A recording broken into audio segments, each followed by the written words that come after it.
Kali ini saya tertarik ingin membahas tentang pemimpin. Kalau ditanya, pemimpin itu harus punya apanya dulu sih, sehingga dia pantas untuk menjadi pemimpin, dan ketika kita ingin memilih seorang pemimpin, apa sih yang dilihat oleh kita, dan itu menjadi tolak ukur kita memimpin dia.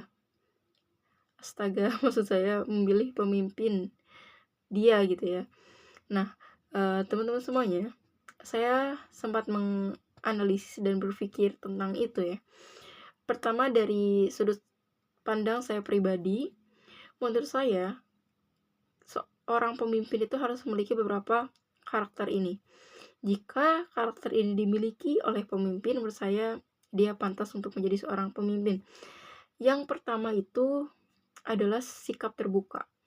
Jadi menurut saya ini karakter yang memang penting seorang pemimpin harus miliki, terlepas apapun dia pintar apapun. Menurut saya pintar tuh gak penting, karena pintar tuh bisa dicari, bisa dilatih ya. Bullshit dengan kata pintar itu. Saya berusaha untuk tidak ingin menggubris harus pintar, tidak. Yang terpenting tuh menurut saya adalah sikap terbuka dulu gitu.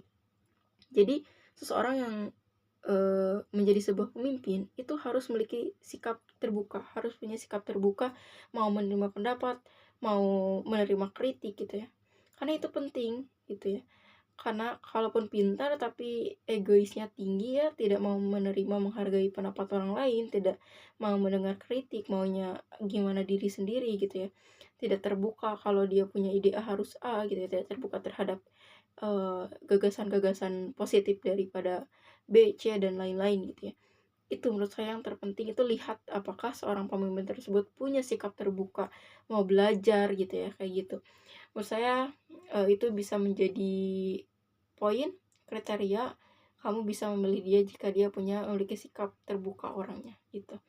Oke, terus yang kedua itu adalah tadi sikap terbuka ya, dirinya terbuka terhadap perubahan yang terjadi. Yang kedua adalah mau belajar, ada kemauan dalam diri dia, dia tidak merasa pintar sendiri, dia terus mau belajar, mau mendengarkan gitu ya, bertanya, tujuannya untuk dia mendapatkan pemahaman baru dan memang terus menerpa diri gitu.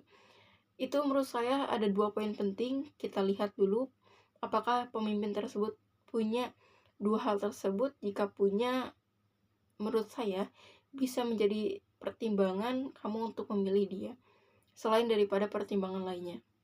Kemudian saya bertanya lagi kepada guru saya tentang apa sih yang harus dimiliki seorang pemimpin. Kita lihatnya dari apa dulu gitu. Nah, guru saya menjawab, yaitu tentang paham. Guru saya menyampaikan tentang paham dulu terkait apa yang dia lakukan, apa yang dia kerjakan gitu. Dan ada benarnya juga gitu, memang seorang pemimpin tidak hanya mau saja gitu, tapi juga harus didukung bagaimana dia paham apa yang mau dia kerjakan dan apa yang mau dia hadapi. Seperti itu teman-teman. Menurut saya ini penting dan sering banget orang suka keliru terhadap hal ini. Sederhana tapi menurut saya ini akan mempengaruhi banyak aspek lainnya gitu ya. Berbicara tentang pintar tentunya tidak bisa dihilangkan dan dipungkiri. Tentunya seorang pemimpin harus pintar ya. Ketika ada masalah juga harus pintar bagaimana mencari solusi, harus pintar lah pada intinya ya.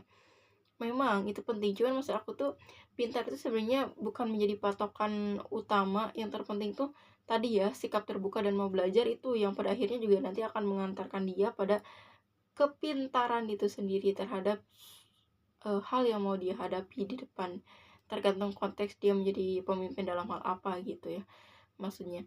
Kemudian saya ingin menyampaikan sedikit saja nih buat teman-teman, barangkali ada yang belum ketahui. Ada yang juga yang bertanya, apa sih bedanya pemimpin sama kepemimpinan? Teman-teman pernah dengar nggak tentang pemimpin sama kepemimpinan itu sama apa beda? Nah, menyampaikan daripada apa yang saya pahami dan ketahui, menurut saya teman-teman bisa sharing dan mungkin cari referensi lain untuk menambah khazanah keilmuan. Kalau pemimpin itu orangnya sederhananya gitu ya, saya sampaikan secara singkat dan sederhana saja supaya teman-teman bisa langsung dapat kesimpulan dan poinnya. Jadi kalau pemimpin itu orangnya, kalau kepemimpinan adalah gaya kepemimpinan yang dia terapkan sebagai seorang pemimpin. Terima kasih.